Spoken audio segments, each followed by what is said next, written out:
بسم اللہ الرحمن الرحیم۔ صلہ رحمی، ہمدردی، حسن سلوک اسلام کا ایسا خوبصورت شعار ہے جس میں کوئی تفریق نہیں۔ آپ حسن سلوک اپنے سے، پرائے سے، اجنبی سے، کسی سے بھی کر سکتے ہیں۔ آپ ہمدردی جانوروں سے، انسانوں سے، اپنوں سے، پرایوں سے، پڑوسیوں سے، رشتہ داروں سے، سب سے کر سکتے ہیں۔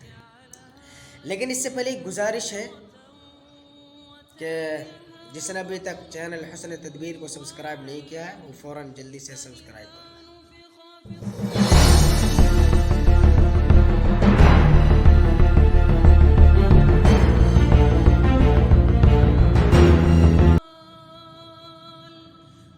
حضرت عبداللہ بن جعفر رضی اللہ عنہ ایک مرتبہ مدینہ کی گلیوں میں سے گزر رہے تھے۔ ایک باغ پر آپ کا گزر ہوا۔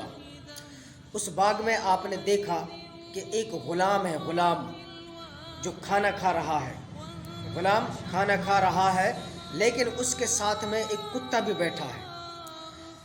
جتنا وہ خود کھاتا ہے اتنا ہی لقمہ بنا کر اس کتے کے سامنے بھی ڈال دیتا ہے۔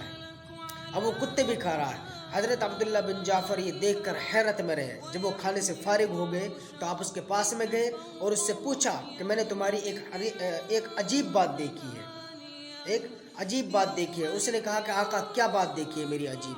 کہا کہ میں نے دیکھا ہے کہ تم خود کھانا کھا رہے ہو اور اتنا ہی کھانا تم اس کتے کو بھی کھلا رہے ہو۔ اس نے کہا کہ یہ کتا کئی سالوں سے میرا ساتھی ہے، میں چاہتا ہوں کہ یہ کھانے میں بھی میرا ساتھی رہے۔ تو حضرت جعفر نے فرمایا کہ یہ تو کتا ہے، اس کے لیے تو روٹی سے کم درجے کی چیز بھی کافی تھی۔ تو اس غلام نے کہا کہ مجھے غیرت آتی ہے، اللہ تعالیٰ سے شرم آتی ہے کہ میں کھاتا رہوں اور مجھے کوئی جاندار آنکھ دیکھتی رہے۔ تو حضرت جعفر بن عبداللہ رضی اللہ عنہ نے اس سے پوچھا کہ یہ باغ کس کا ہے اور تو کس کا غلام ہے؟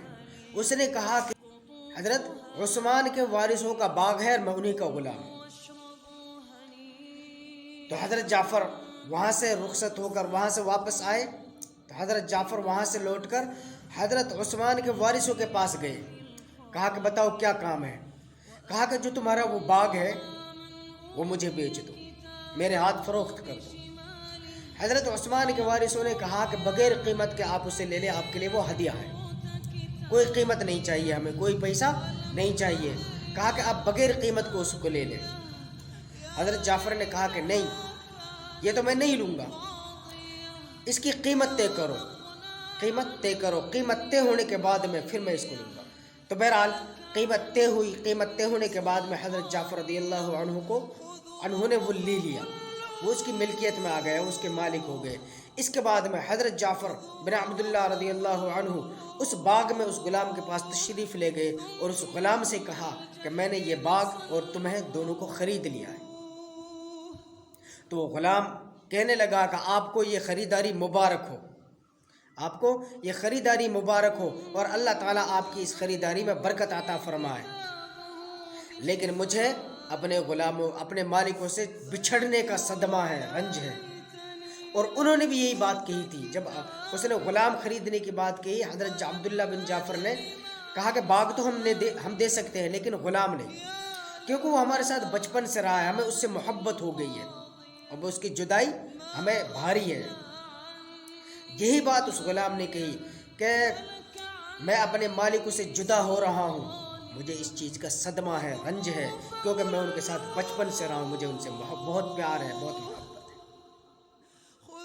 لیکن حضرت جعفر بن عبداللہ نے کہا، حضرت جعفر رضی اللہ عنہ نے کہا کہ یہ باغ میں نے تمہارے لیے وقف کر دیا اور تو غلام تھا، میں نے تجھے آزاد کر دیا۔